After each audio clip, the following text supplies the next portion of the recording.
안녕하십니까. 이 시간은 욕하지 않으신 예수님, 욕하지 않으신 예수님, 이와 같은 제목을 가지고 여러분과 함께 말씀을 나누고자 합니다.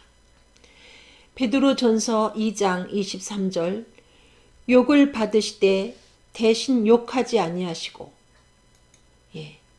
예수님은 욕을 받으시되 대신 욕하지 아니했다. 인간 중에 욕을 받고 맛받아서 욕하지 않는 사람이 얼마나 있겠습니까? 그러나 우리 예수님은 우리 죄를 짊어지고 십자가에 못 박혀 돌아가실 때까지 많은 33년 동안 핍박을 받으시고 욕을 받으셨지만은 대신 욕하지 아니하셨다. 또 고난을 받으실 때 위협하지 아니하시고, 이 고난이라는 것이 사람을 통해서 우리에게 다가오는 경우가 대부분인데, 그러면 우리 인간은 그 고난의 매개가 되는 인간을 향하여 위협에 가까운 그와 같은 말을 할 때가 있지요. 그렇지만 예수님은 고난의 매개가 되는 그 인간 몽둥이가 되는 책찍이 되는 그 인간을 향하여 위협하지 아니하셨다. 오직 공의로 심판하시는 하나님께 부탁하셨다. 이와 같이 말씀하고 있습니다. 이 말씀을 보면서 우리가 그리스도인으로서 주님을 따르면서 예수님처럼 욕을 받아도 욕하지 아니하고 고난을 받아도 위협하지 않는 공의로 심판하시는 하나님께 부탁하는 삶을 살아야 되겠다. 저를 비롯해서 이와 같이 다짐하는 시간 되시길 바랍니다. 마태복음 5장 48절, 그러므로 하늘에 계신 너희 아버지의 온전하심과 같이 너희도 온전하라.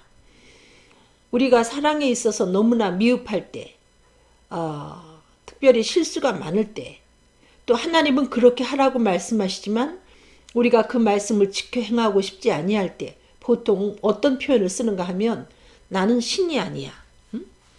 나는 신이 아니야 하고 우리는 도망가고 싶어 합니다.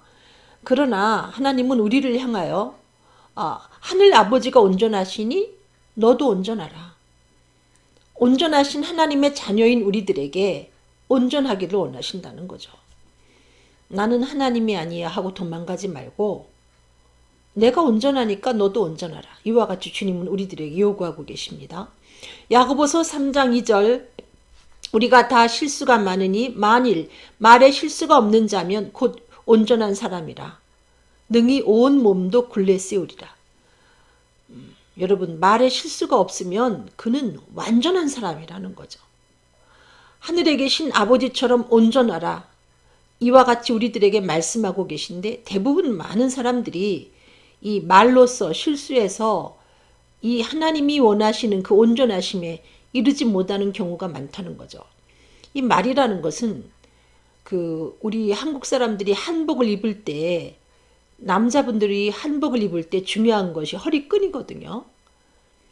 이 말이라는 것은 우리 한복 입고 허리끈을 매는 것과 같은, 허리끈 같은 것이 아닌가, 저는 그런 생각을 합니다. 아무리 멋진 한복을 입어도 끈을 잘 메어주지 아니하면 정말 망신스러운 상황에 처하게 되지 않습니까?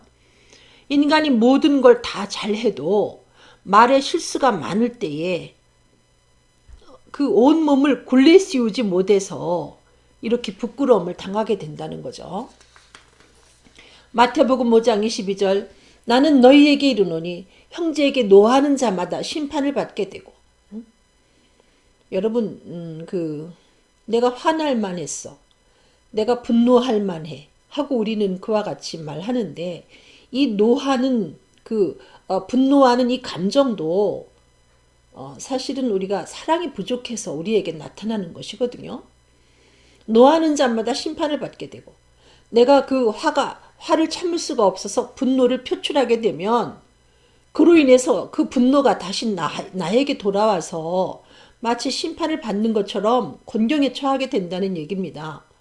형제를 대하여 라가라 하는 자는 공에 잡히게 되고, 이 라가라 하는 자, 이게 욕인데, 예를 들면 형제를 보고 참 너는 아무것도 아니야, 너는 쓸데없는 인간이야, 너는 심지어 부모가 너 왜 태어났니, 너 같은 인간은, 이와 같은 표현은 말하자면 미련한 놈이라 하는 자는 지옥불에 들어가리라 한 것처럼 뭐 바보, 너는 바보 같은 인간이야. 이와 같이 말을 하게 될 때 이로 인해서 지옥불에 들어가는 것 같은 고통을 겪게 된다는 거죠. 이 말 한마디 잘못해서 상대에게 고통을 주는 것은 물론 그 고통이 내게 다시 돌아오게 된다는 얘기입니다. 뭐 저도 말에 실수가 많기 때문에 사실은 제가 이 말씀을 전하면서 하나님이 제 자신에게 들려주시는 메시지로 듣고 있습니다. 고린도전서 11장 21절 눈이 손들어 내가 너를 쓸데없다 하거나 우리 그 지체 중에 눈하고 손을 놓고 보면 눈이 더 훨씬 존귀한 지체 같으죠. 예를 들면 눈을 하나의 인격체로 볼 때 그 눈이 이 손을 보고 너는 쓸데없다 이렇게 해서 안 되고 또 머리가 발 보고 내가 너를 쓸데없다 하는 것이나 우리가 형제를 향하여서 너 바보야 너 참 형편없어 이렇게 말하는 것이나 같다는 거죠. 예를 들면 만약에 우리 지체를 우리가 향하여서 눈이 정말 손을 보고 그렇게 말하고 또 머리가 발을 보고 너 쓸데없어 이렇게 말하면 우리가 생각할 때 이게 얼마나 바보스러운 짓입니까? 그야말로. 여러분 발이 없이 머리가 존재할 수 없고 손이 없이 눈이 제대로 구실을 할 수가 없는 것인데 이와 같이 우리가 하나님이 지으신 하나님의 형상대로 지으신 어떤 인간을 향하여 무시하거나 이렇게 욕을 하게 될 때에 이것이 이만큼 하나님 앞에 어리석은 거라는 겁니다. 고린도전서 11장 22절로 23절 이뿐 아니라 몸에 더 약하게 보이는 지체가 도리어 욕이 나고 너 바보 같아. 뭐 요즘 아이들이 뭐 장난하느냐고 주고받는 이야기가 너 장애인이냐 뭐 이런 표현을 하죠. 근데 여기 보니까 몸에 더 약하게 보이는 지체가 도리어 요긴하고 우리가 몸에 덜 귀 여기는 그것들을 더욱 귀한 것들을 입혀주며 아름답지 못한 지체는 더욱 아름다운 것을 얻고 우리 지체가 참 약해 보이고 덜 귀해 보이지만은 오히려 더 귀한 것들로 입혀주고 더 요긴하고 아름답지 못한 지체 같지만은 그 지체가 결국은 아름다운 것을 얻게 하고 하듯이 인간이 누구에게나 이 양면이 있다는 거죠. 천재에게는 바보 같은 면이 있고요. 바보에게는 천재 같은 면이 있는데 만약에 천재하고 바보를 저울로 수평저울에 달아놓고 누가 더 존귀한가 여러분이 비교를 하게 된다면 만약에 바보와 천재를 수평저울에 달고 우리가 외모로 보는 것 그것으로 판단하지 않고 공평하신 하나님 앞에 만약에 저울질한다면 똑같다는 겁니다. 똑같이 공평하고 존귀하다는 거죠. 근데 우리가 외모로 사람을 보기 때문에 하나님은 중심을 보는데 외모가 뛰어난 사람은 그 중심에 좀 부족한 부분이 있고 또 외모가 부족한 사람은 그 중심에 굉장히 귀한 부분이 있음에도 불구하고 우리는 중심을 보지 못하기 때문에 외모로 판단하고 때에 따라서 상대에 대해서 상당히 우월해하기도 하고 우월감을 갖기도 하고 또 상대 앞에 열등감을 갖기도 하고 무시하기도 하고 또 기가 죽기도 하고 하는데 이게 옳지 못하다는 얘기입니다. 고린도전서 11장 24절로 25절 우리의 아름다운 지체는 요구할 것이 없으니 여러분 키 크고 잘생긴 사람 가까이 보십시오. 가까이서 여러분들이 한번 예를 들어서 한 달을 같이 살아본다. 그러면 정말 그 외모가 출중한 것만큼 이 내면에 귀한 것이 있는가? 또 비어있는 부분도 많다는 얘기입니다. 이것은 왜 그런가? 오직 하나님이 몸을 고르게 하여 부족한 지체에게 존귀를 더하사 몸 가운데서 분쟁이 없고 또 여러 지체가 서로 같이 돌아보게 하셨다. 하나님께서는 이 지체도 이와 같이 분쟁이 없이 이렇게 존귀한 지체에게는 좀 비어있는 부분을 또 부족한 지체에게는 귀한 부분을 주신 것처럼 하나님이 만드신 모든 인간이 분쟁이 생길 수 없도록 하나님께서 고르게 공평하게 모든 것을 분배하셨다는 거죠. 요한복음 21장 21절로 22절 이에 베드로가 그를 보고 예수께 여짜오되 주여 이 사람은 어떻게 되겠습니까? 예수께서 가라사대 내가 올 때까지 그를 머물게 하고자 할지라도 내게 무슨 상관이냐. 우리가 그 죄를 짓는 이유가 옆에 사람하고 비교하기 때문에 대체적으로 죄를 짓죠. 그래서 우월감을 갖기도 하고 그래서 열등감을 가지면서 죄를 짓기도 하고. 이 베드로가 예수님이 내가 젊어서는 이렇게 살았지만 늙어서 이렇게 되리라 하고 말씀하시자 갑자기 그 자기의 그 경쟁자와 같은 그 요한이 궁금했습니다. 예수님의 제자 요한에 대해서 예수님께 질문합니다. 이 요한은 어떻게 될까요? 이렇게 질문을 할 때 예수님이 무슨 상관이냐 이와 같이 말씀하십니다. 베드로는 이 세계의 모든 그동안 존재했던 모든 인간 중에 단 하나의 고유한 존재고 요한 역시 이 땅 위에 존재하는 요한이라는 이름을 갖고 있는 수많은 사람들이 있지만은 그 사도 요한 같은 요한은 존재하지 않는 것처럼 인간 모두는 하나님 앞에 고유한 존재라는 거죠. 누구와 비교할 수 없는 뭐 기계로 찍어내는 것도 아니고요. 기성품이 아니라는 거죠. 하나님이 손수 빚어서 만든 귀한 존재인데 비교한다는 것 자체가 하나님 앞에는 옳지 못하다는 얘기입니다. 나는 나고 그는 그라는 거죠. 나는 나고 그는 그라는 거죠. 내가 나로서 존귀한 것처럼 그는 그로서 존귀하다는 거죠. 잠언 17장 5절 가난한 자를 조롱하는 자는 이를 지으신 주를 멸시하는 자요 사람의 재앙을 기뻐하는 자는 형벌을 면치 못할지니라. 자라는 환경이 중요한데 저도 그 촌수가 참 높고 그러다 보니 어렸을 때부터 제가 남다른 존재인 것처럼 착각을 했어요. 전 지금도 나이가 많은 사람이라도 저한테 반말하면 뭐 그거에 대해서 기분이 나쁜 그런 부분이 있거든요. 그 자라는 환경 속에서 그게 생겨난 것인데 어떤 때는 스스로 착각하기를 내 주변에 존재하는 사람이 마치 나를 위해서 존재하는 것처럼 착각이 될 때가 있다는 거죠. 나는 존귀하고 내 주변 사람들은 나를 위해서 존재해. 이렇게 착각이 될 만큼 이 잘못된 환경 속에서 성장을 했다는 겁니다. 잠언 17장 5절에 보니까 가난한 자를 조롱하는 자는 이를 지으신 주를 멸시하는 자요. 우리가 어떤 사람을 조롱하고 업신여길 때 이것은 그를 지으신 하나님을 멸시하는 것이다. 내가 그 업신여기는 그 사람의 메이커가 하나님이라는 거죠. 그러므로 비하 발언을 하고 욕을 할 때 그것은 곧 주님을 향해서 주님을 업신여기는 행위고 주님을 비하시키는 행위고 주님을 욕하는 것이나 마찬가지다. 또 사람의 재앙을 기뻐하는 자는 형벌을 면치 못할지 아니라 우리가 내게 아픔을 준 어떤 사람이 잘못되면 우리는 속으로 박수치지 않습니까? 이것도 옳지 못하다는 얘기입니다. 뭐 내게 잘못했기 때문에 그가 어려움을 당하는 것은 물론 아니죠. 근데도 우리 심리 중에 뭐 그런 고약한 마음이 생겨날 때가 있는데 얼른 물리치라는 거예요. 누가 잘못됐을 때 속으로 쾌재라 하는 그런 마음이 있으면 이것은 하나님이 중심을 보시는 하나님이 우리에 대해서 괘씸히 여기신다.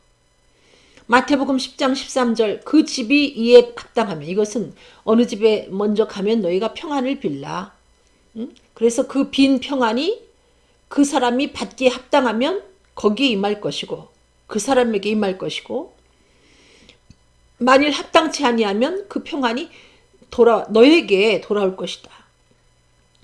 상대에게 축복을 빌어줄 때에 그 사람이 축복을 받을 만한 그릇이 되면 그가 받겠고 만약에 그가 받기에 합당치 아니하면 내가 빈 복이 너에게 돌아올 것이다. 이와 같은 말씀입니다. 시편 109편 18절 또 저주하기를 옷 입듯 하더니 어떤 사람이 저주를 입에 달고 살았다는 얘기입니다. 그랬는데 저주가 물같이 그 내부에 들어가며 기름같이 그 뼛속에 들어가서 결국은 자신이 망하게 됐다는 얘기입니다. 여러분. 그러니까 저주도 내가 어떤 사람에 대해서 저주를 했는데 그가 저주받기에 그 합당한 사람이면 저주를 받을 것이고 받지 못할 사람인데 내가 그 사람한테 저주했으면 그 저주가 부메랑처럼 내게 돌아온다는 겁니다. 그래서 이왕이면 이 땅에 사는 동안 축복을 빌고 칭찬을 하고 격려하고 살지언정 이 저주에 가까운 그와 같은 욕을 하지 말라는 거죠. 욕이 뭡니까? 저주죠. 욕이. 로마서 12장 14절 너희를 핍박하는 자를 축복하라. 축복하고 저주하지 말라. 심지어 나를 핍박하는 그 사람이라도 저주하지 말라. 주님은 그렇게 가르치고 있어요. 뭐 복음을 전하는 주의 종들이 뭐 나 건드리면 뭐 니네 큰일 나. 이런 저주에 가까운 이야기를 하는 것은 잘못된 것이란 얘기죠. 나를 괴롭히는 교인에 대해서 나를 건드리면 니네 저주받아. 그런 표현을 쓰는 그 목회자는 잘못되었다는 얘기입니다. 잠언 6장 2절 내 입의 말로 내가 얽혔으며 내 입의 말로 인하여 잡히게 되었느니라. 그래서 우리는 축복하는 저주하는 말 말고 축복하는 말에 습관이 돼야 되고 그 말이 우리 입에 늘 달려 있어야 되고 이 저주하는 그 말은 그 저주는 사실 마귀가 하는 거거든요. 마귀가 시키는 거거든요. 그건 우리가 입에서 멀리 해야 될 줄로 믿습니다. 내 입의 말로 내가 얽혔으며 내 입의 말로 인하여 잡히게 되었다. 내가 축복을 하면 나도 모르는 사이에 축복이 나를 잡고 끌고 가고 내 입으로 저주를 일삼으면 저주가 나를 잡고 간다는 거죠. 결국은 그 저주했던 그 말이 내게 돌아와서 나를 잡고 나를 저주스러운 삶으로 인도한다는 거죠. 그렇게 언어라는 거는 상당히 중요한 겁니다. 하나님이 그 천지를 창조하실 때 말씀으로 창조하신 것처럼 예수를 영접한 하나님의 사람들의 그 입술의 그 말의 권세는 굉장히 무섭기 때문에 우리가 말을 더욱더 조심해서 하고 심중에라도 저주하는 그와 같은 말은 하지 말아야 된다는 얘기죠. 마태복음 7장 12절 그러므로 무엇이든지 남에게 대접을 받고자 하는 대로 너희도 남을 대접하라. 여러분 욕을 먹고 있으면서 기분 좋은 사람은 없습니다. 그러나 칭찬하고 격려해주면 그건 다 좋아하죠. 그래서 내가 대접을 받고 싶은 것을 남에게 줘라. 이것이 율법이요 선지자다. 잠언 15장 1절 유순한 대답은 분노를 쉬게 하여도 과격한 말은 노를 격동하느니라. 아무리 여러분 누가 격분해 가지고 분노하면서 이렇게 말을 한다 할지라도 우리가 유순하게 그 사람에게 대답을 하게 되면 그 분노했던 사람의 노가 가라앉지만 그 분노한 그 사람의 언어에 대해서 우리가 과격한 말로 말을 받아 넘기게 되면 노를 격동시켜서 결국은 큰 사고가 생긴다는 거죠. 잠언 30장 33절 대저 젖을 저으면 버터가 되고 코를 비틀면 피가 나는 것 같이 노를 격동하면 다툼이 나느니라. 이 표현이 참 굉장히 그런데요. 젖을 저으면 버터가 되고 코를 비틀면 피가 나는 것처럼 노를 격동하면 다툼이 난다. 우리가 과격한 그런 표현 같은 것은 결국 큰 분쟁을 가져오고 그로 인해서 이제 반목하게 된다는 거죠. 서로 미워하고 원수가 된다는 거죠. 잠언 15장 4절 온양한 혀는 곧 생명나무라도 패려한 혀는 마음을 상하게 하느니라. 네. 그 부드러운 혀는 사람에게 생명력을 불어넣게 되고 사랑의 언어는 사람에게 생명력을 불어넣게 되고 패려한 혀, 미움에서 비롯되는 그 심술궂은 그와 같은 언어는 그 사람을 망하게 한다는 거죠. 심지어 식물도 노래를 불러주고 뭐 칭찬을 해주면 잘 자란다. 그와 같이 말하는 사람들 있지 않습니까? 잠언 18장 19절 노엽게 한 형제와 화목하기가 견고한 성을 취하기보다 어려운 즉 우리가 그래서 분노의 감정을 표현하는 그 사람에 대해서 부드럽게 받아주지 못하고 과격하게 말을 해서 노를 격동시키면 분쟁이 생기면서 이제 원수가 되는데 그 사람과 이렇게 다시 화목하기가 어렵다는 거죠. 마치 견고한 성을 취하는 것보다 어려운 즉 이러한 다툼은 산성 문빗장 같으니라. 마치 산성에 큰 문빗장을 꽂은 것처럼 그 사람과 다시 화해하기가 너무 어렵다는 겁니다. 그래서 우리는 그 노를 쉽게 내도 안 되고, 노한 사람이 내 옆에 있을 때 그것을 같이 노한 감정을 가지고 쳐도 안 된다는 거죠. 부드럽게. 응? 그 사람의 그 말에 대해서 받아 넘기면 그냥 수그러든다는 거죠. 골로새서 3장 21절 아비들아 너희 자녀를 경록히 말지니 낙심할까 함이니라. 예. 우리가 그 자녀를 경록히 하는 경우도 대체적으로 그 부모들이 자녀를 그 좌절하게끔 상당히 자녀에 대해서 그 자존심 상하는 그와 같은 표현을 해서 그것이 자녀의 마음에 못이 박히면서 난 아무것도 할 수 없어. 낙심을 하면서 그 낙심한 그 자녀의 그 감정이 때에 따라서는 자포자기로도 가지만은 그것이 부모에 대한 분노의 감정으로 바뀌어서 정말 상상도 못하는 그와 같은 엄청난 일을 저지르는 경우를 우리가 뉴스에서 접하지 않습니까? 골로새서 4장 6절 너희 말을 항상 은혜 가운데에서 소금으로 고르게 함같이 하라. 그리하면 각 사람에게 마땅히 대답할 것을 알리라. 이 말이 쉬운 것 같지만 굉장히 어려운 거거든요. 말을 할 때 은혜스럽게 하라. 은혜 가운데 하라. 뭐 하듯 소금을 치듯이. 여러분이 그 요리를 해보면 그 요리를 잘하고 잘못하고의 차이는 얼만큼 소금을 적당하게 넣는가. 응? 그것이 거의 한 50% 이상은 좌우한다고 봐도 과언이 아니죠. 요즘에는 어쨌든 소금을 적게 먹어야 된다. 이렇게 말해서 또 소금을 조심조심 넣다 보면은 너무나 음식이 싱거워서 또 맛이 없는 경우가 있고요. 또 너무 싱거워서 맛이 없나 하고 소금을 조금 더 넣다 보면은 그 음식이 또 짜가지고 또 먹을 수 없게 되는 경우도 있습니다. 이렇게 소금이라는 것은 참 조심해서 넣어야 되는데 소금으로 고르게 함같이 이렇게 우리가 말을 하라. 야고보서 1장 19절 내 사랑하는 형제들아 너희가 알거니와 사람마다 듣기는 속히 하고. 말하기를 참 말하는 그 일에 굉장히 조급하게 표현하는 사람이 있어요. 상대의 사연을 다 듣기도 전에 말을 해버리는 사람이 있어요. 그러면 결국 부끄러움을 당한다는 거죠. 그래서 좀 한국 사람들이 또 마음이 조급하고 또 특별히 또 조급한 사람들이 상대는 이야기하려고 하는 의도가 이거였는데 중간에서 그거를 끊어버리고 대답을 해서 나중에 상대의 얘기를 들어보니까 내가 정말 잘못했구나 이러는 경우가 있지 않습니까? 그래서 듣기는 속히 듣고 잘 듣고 좀 인내하면서 좀 잘 듣고 그리고 말하기는 좀 빨리 하려고 하지 말고 깊이 생각해서 말하라. 성내는 것도 좀 참고 우리가 운동할 때 그 땀이 날 때 힘들지 않습니까?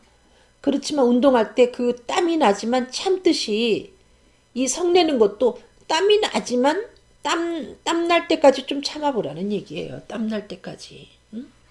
야고보서 4장 11절 형제들아 피차에 비방하지 말라. 형제를 비방하는 자나 형제를 판단하는 자는 곧 율법을 비방하고 율법을 판단하는 것이라. 내가 만일 율법을 판단하면 율법의 준행자가 아니요 재판자로다. 여러분 비방을 하고 판단을 하게 될 때 그 사람이 언뜻 보면 상대를 비방하고 판단할 때 그 사람을 우리는 저 사람은 그런 요소가 없는가 보다 이렇게 착각하게 되는 경우가 있어요. 근데 그건 아니라는 얘기입니다. 상대를 비방하고 판단한다고 해서 그 사람에게 그런 요소가 없는가? 그렇지 않다는 거죠. 그렇게 판단하고 비방할 수 있는 분은 하나님 한 분밖에 안 계시다는 거죠. 하나님이 만든 피조물에 대해서 하나님만 비방할 수 있고 판단할 수 있고 꾸짖을 수 있고 그런데 우리는 율법의 준행자지 재판자가 아니기 때문에 우리 주변의 사람에 대해서 자녀에 대해서라도 비방하거나 판단하지 말라는 얘기입니다. 열심히 비방해놓고 판단해놓고 남들이 저 사람 참 멋있다 했는데 결국은 자기도 그 덫에 걸려가지고 정말 견딜 수 없는 과정에 놓이게 되는 경우를 보게 됩니다. 누가복음 6장 42절 너는 내 눈 속에 있는 들보를 보지 못하면서 어찌하여 형제에게 말하기를 형제여 나로 내 눈 속에 있는 티를 빼게 하라 할 수 있느냐. 여기 들보가 나와요. 커다란 빔이 내 눈 속에 들어있는데 어찌 형제의 눈 속에 있는 티를 내가 네 눈 속에 있는 티를 빼게 해 이렇게 말하느냐. 내 눈 속에 있는 들보를 빼어라. 그 후에 내가 밝히 보고 형제의 눈 속에 있는 티를 빼리라. 여러분 우리가 자꾸 형제의 허물이 보인다. 이것은 어떤 의미를 우리에게 그 어떤 무엇을 가르쳐주고 있는가 하면 그 상대의 눈 속에 자꾸 티가 보인다. 상대에게 있는 그 허물이 자꾸 보인다는 얘기는 내 마음속에 들보와 같은 미움이 있다는 거죠. 그 형제에 대한 커다란 미움이 있기 때문에 자꾸 그 별거 아닌 티가 크게 보이는 거라는 겁니다. 그 이유를 한번 볼까요? 요한복음 8장 11절 그 간음 중에 현장에서 잡힌 그 여인이 많은 무리 가운데 놓여가지고 돌에 맞아서 죽게 생겼습니다. 그때 예수님이 그들을 향하여 너희 중에 죄 없는 자가 돌로 치라 그랬어요. 그랬더니 어른부터 시작해서 다 도망가고 결국은 예수님과 그 여인만 남게 되었습니다. 그때 예수님이 묻는 거죠. 여자여 누가 있냐 했더니 아무도 없다. 예수께서 가라사대 나도 너를 정죄하지 아니하노니 가서 다시는 죄를 범치 말라 하시니라. 너희 중에 죄 없는 자가 돌로 치라 했을 때 돌을 들어서 치려고 했던 사람들이 다 도망가고 죄 없으신 예수님하고 그 여인만 남았거든요. 근데 예수님은 그야말로 그 사랑의 예수님은 그 속에 그 미움이라는 티도 없습니다. 미움이라는 들보가 없습니다. 그분은 어떻게 하시는가? 나는 너를 정죄하지 않을 거야. 이렇게 말씀하시고 다시는 죄를 범치 말라. 이렇게 말씀하십니다. 죄 없으신 예수님은 그 여인을 정죄하지 않았죠. 비판하고 판단하지 않았죠. 오히려. 그러면서 다시는 죄를 범치 말라. 아마 예수님의 그 이야기를 듣는 그 여인은 그 뒤로 그와 같은 죄를 짓지 않았을 줄로 믿습니다. 죄가 없으신 예수님은 상대의 눈 속에 있는 티를 사랑으로 뺐다는 거죠. 그래서 우리가 사랑을 가지고 상대에게 사랑하는 마음을 가지고 같은 마음을 가지고 권면할 때 비로소 그 사람의 그 허물을 그 사람의 허물을 이렇게 허물에서 벗어나게 도와줄 수 있지. 미움을 가지고 나로 내가 내 눈 속에 있는 티를 빼게 해. 이렇게 해가지고는 비판하고 판단하고 이렇게 해가지고는 그 사람의 허물을 바로잡을 수가 없다는 얘기입니다. 에베소서 5장 3절 음행과 온갖 더러운 것과 탐욕은 너희 중에서 그 이름이라도 부르지 말라. 이는 성도에 마땅한 바니라. 네. 음행이나 혹은 더러운 것, 탐욕 이런 이야기를 우리 입에 오르내리게 하면 결국은 그 음행과 더러운 것과 탐욕이 나를 굴레 씌운다는 거죠. 어느새 내가 음란스럽고 음란해지고 더러운 그 일을 내가 행하게 되고 탐욕 가운데 놓이게 된다는 얘기입니다. 성도는 그와 같은 것 이름도 부르지 말라 이렇게 말씀하고 있습니다. 나쁜 얘기를 많이 하면 결국은 나쁜 짓을 하게 돼 있다는 거죠. 나쁜 짓 하는 사람들을 자꾸 흉보는 것 자체도 하지 말라는 얘기예요. 야고보서 3장 5절로 6절 이와 같이 혀도 작은 지체로 돼 큰 것을 자랑하도다. 혀가 정말 우리 지체 중에 작은 지체지만은 무엇에 비교했는가 하면은 그 배에 그 키가 작지만은 그 키로 방향을 제시하고 때에 따라서는 그 키를 잘못 움직여서 파손을 당하기도 하는 것처럼 우리 혀도 우리 몸의 작은 지체지만은 아주 굉장한 힘을 자랑하고 있다. 보라 어떻게 작은 불이 어떻게 많은 나무를 태우는가.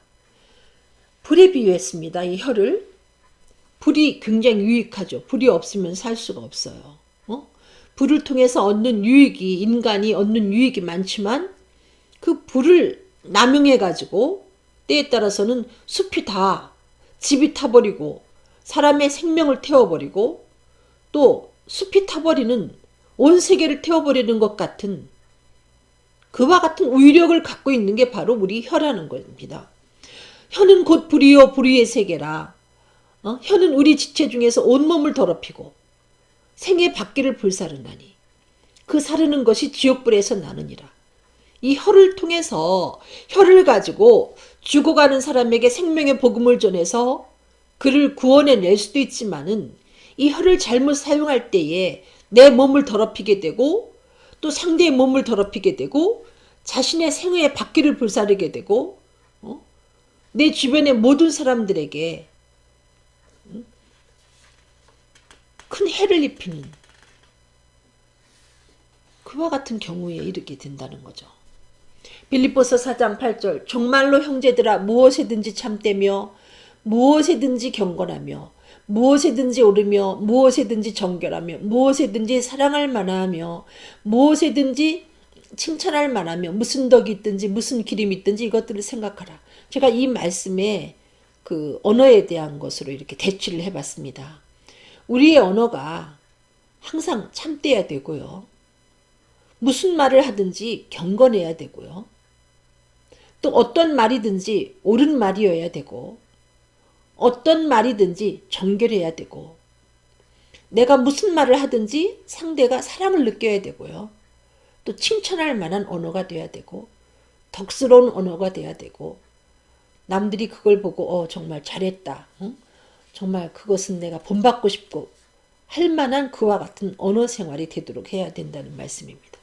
잠언 18장 4절 명철한 사람의 입의 말은 깊은 물과 같고 지혜의 샘은 솟아 오르는 내와 같으니라. 그래서 우리가 듣기는 속히하고 성내기도 더디하되 말하기도 더디하고 좀 생각하고 기도하고 말을 할 때에 우리의 그 언어가 깊은 물 같다는 거죠. 여호와의 말씀을 주야로 즐거하며 묵상하는 중에 그 말씀이 나를 붙들어 줄 때에 우리가 그때 상대에게 말을 할 때에 우리의 말은 마치 깊은 물같이 시원함을 준다는 겁니다. 지혜의 샘은 솟아오르는 내와 같다. 막 솟아나는 샘물처럼 상대에게 기쁨을 주고 행복을 주게 된다는 거죠. 잠언 25장 11절 경우에 합당한 말은 아로새긴 은쟁반의 금사관이라. 정말 적절한 말은 듣는 이에게 아로새긴 은쟁반의 금사과와 같은 엄청난 귀한 것을 대접하는 것이 된다는 말씀입니다. 요한복음 13장 14절로 15절 내가 주와 또는 선생이 되어 너의 발을 씻겼으니 너희도 서로 발을 씻기는 것이 옳으니라. 우리의 언어 생활이 정말 바르고 아름답고 아로새긴 은쟁반의 금사과와 같은 그와 같은 언어 생활이 되려면 우리 예수님이 여기 보니까 주와 선생으로서 제자들의 발을 씻긴 것처럼 겸손히 우리 예수님처럼 발 씻기는 마음으로 섬기는 마음을 갖고 살 때에 비로소 사랑하는 마음으로 섬기는 자세로 살게 될 때에 우리의 언어가 그와 같이 아름다운 언어가 된다는 거죠.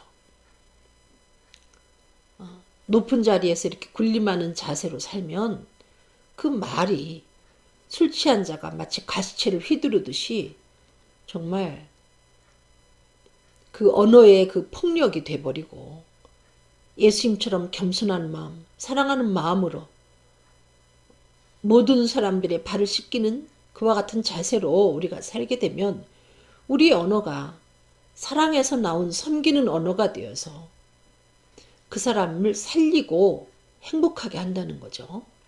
고린도전서 9장 23절 내가 복음을 위하여 모든 것을 행함은 복음에 참여하고자 함이라. 우리는 복음을 위해서 이 언어를 바꿔야 된다는 겁니다. 이렇게 말하는 제가 참 부끄러운 사람입니다. 저도 예수를 영접하고 그 모든 입술에서 나오는 욕들을 다 끊었었는데 제가 세월이 흐르면서 현장에서 복음을 전하는 지금도 아직도 버려야 될 많은 언어를 갖고 있거든요. 근데 그것을 버리지 아니할 때 그것을 통해서 그 언어를 통해서 피해를 입는 사람이 바로 가족이죠. 밖에 나가서는 그렇게 하지 않죠. 보통 많은 사람들이 집안에 있는 가족에게 그 좋은 것을 먹이려고 애를 쓰면서도 그 언어의 폭력을 통해서 피해를 입히지 않습니까? 이게 참 정말 그 모순인데 우리가 그와 같은 어리석음을 범하고 있습니다. 그래서 저는 복음을 전하는 하나님의 사람의 입장에서 이 언어를 바꾸지 아니하면 우리가 진정으로 복음에 참여하는 삶이 되지 않는다는 거죠. 고린도전서 13장 1절 내가 사람의 방언과 천사의 말을 할지라도 사랑이 없으면 소리나는 구리와 울리는 꽹과리가 되고 내가 아무리 유창하게 천국 복음을 전파하는 그와 같은 자리에 있어도 이처럼 우리의 언어가 정결하고 하나님 보시기에 아름다운 언어가 되지 못하면 사랑이 없어서 이렇게 함부로 말하면 내가 전하는 그 복음이 소리나는 꽹과리처럼 상대에게 소음으로 들려서 아무런 위력을 발휘하지 못한다는 얘기입니다. 고린도전서 13장 4절로 5절 사랑은 오래 참고 여러분 사랑하면 참을 수 있지 않습니까? 저도 참 참을성이 없는데 제가 두 아이를 어쨌든 낳지 않았어요. 대단한 일이죠. 그와 같은 인내심이 어디에서 기인하는가? 모성애에서 생겨나죠. 손톱 조금만 손만 베도 벌벌 떠는 제가 그 제왕절개 수술을 해서 아기를 낳고 엄청난 일입니다. 그런 참을성이 사랑에서 출발하는 것처럼 사랑하는 마음을 하나님 앞에 얻어서 우리가 좀 분노하지 말고 참고 또 온유하고 어떠한 환경에도 잘 버티고 어떠한 사람에 대해서도 잘 버티고 투기하는 자가 되지 아니하고 사랑은 질투하지 않습니다. 또 사랑은 자랑하지 아니하고 우리의 언어 중에 이 자랑하는 언어는 상대를 아프게 합니다. 우리가 잘 모르고 이 어린아이들이 자랑하는 건 괜찮지만 알만큼 성장해가지고 자랑을 하게 되면 그 자랑이 주변 사람들에게 많은 아픔을 주는 경우가 있거든요. 이 자랑도 사실은 사랑이 없기 때문에 자랑하는 것이죠. 유치한 거예요, 사실은. 또 교만하지 아니하며 모래 행치 아니하며 교만할 때 무례한 언행이 나오지 않습니까? 또 이기적인 그와 같은 또 언행이 나옵니다. 성내지 아니하고 악한 것을 생각지 아니하며 여러분 사랑하는 그 마음이 있을 때에 우리의 언어 생활이 달라진다는 거죠. 악한 것은 생각도 안 하고 입에 올리지도 않고 물론 마태복음 11장 29절로 30절 나는 마음이 온유하고 겸손하니 나의 멍에를 메고 내게 배우라. 그러면 너희 마음에 쉼을 얻으리니 이는 내 멍에는 쉽고 내 짐은 가벼움이라 하시니라. 예수님이 그 수고하고 무거운 짐진 자들아 다 내게로 오라. 내가 너희를 쉬게 하리라. 그래서 우리가 예수님 앞에 나와서 예수께서 하나님 아들 그리스도의 심을 믿고 우리가 구원을 받게 되었습니다. 이제 주님 모셔도 주님과 함께 천국 갈 수 있고 우리가 이제 죽어도 천국 갈 수 있는 그와 같은 영생을 얻게 되었습니다. 그게 참 마음의 쉼이 우리들에게 있죠. 그렇지만 주님과 동행하는 삶 속에서 예수님을 배우지 아니하면 온유하고 겸손하신 사랑에 충만한 주님을 배우지 아니하면 다시 말하면 발을 씻기는 그와 같은 겸손한 삶을 살지 아니하면 우리의 그 과격한 언어 생활을 통해서 다시 우리의 마음에 짐이 생긴다는 거죠. 무거운 짐이. 참된 쉼이 없게 된다는 겁니다. 그래서 예수님이 온유하고 겸손한 나를 배우라. 그리하면 너의 마음에 쉼을 얻으리니 이는 내 멍에는 쉽고 내 짐은 가벼움이라. 여러분, 온유하고 겸손하게 살면 사람들이 나를 짓밟고 내 삶이 굉장히 무겁고 고통스러울 것 같지만 예수님은 분명히 말씀하십니다. 그렇게 살면 내 마음도 참된 쉼을 얻고 내 멍에는 가볍기 때문에 오히려 날개를 달고 주님과 동행하는 것처럼 쉬울 것이다. 이와 같이 말씀하고 계십니다. 오늘 그 욕하지 아니하신 예수님, 우리가 버려야 될 그 많은 사람들에게 그 아픔을 주고 그 사람들의 그 용기를 빼앗고 그 사람들을 좌절케 하는 잘못된 언어를 아직도 버리지 못하고 있는데, 주님의 제자라면 욕을 받아도 욕을 하지 말아야 할 테고요. 온유하고 겸손하신 예수님처럼 발 씻기는 마음으로 좀 정결하고도 덕을 끼치는 많은 사람들에게 생명의 복음을 전할 때 역사가 나타나는 그와 같은 삶을 살아야 되게 될 줄로 믿습니다. 기도하겠습니다. 사랑이 많으신 주님, 우리로서는 이 작은 지체인 혀를 잘 관리하지 못하고 정말 이 지체를 통해서 많은 죄를 범할 수밖에 없는 것 주님 아십니다.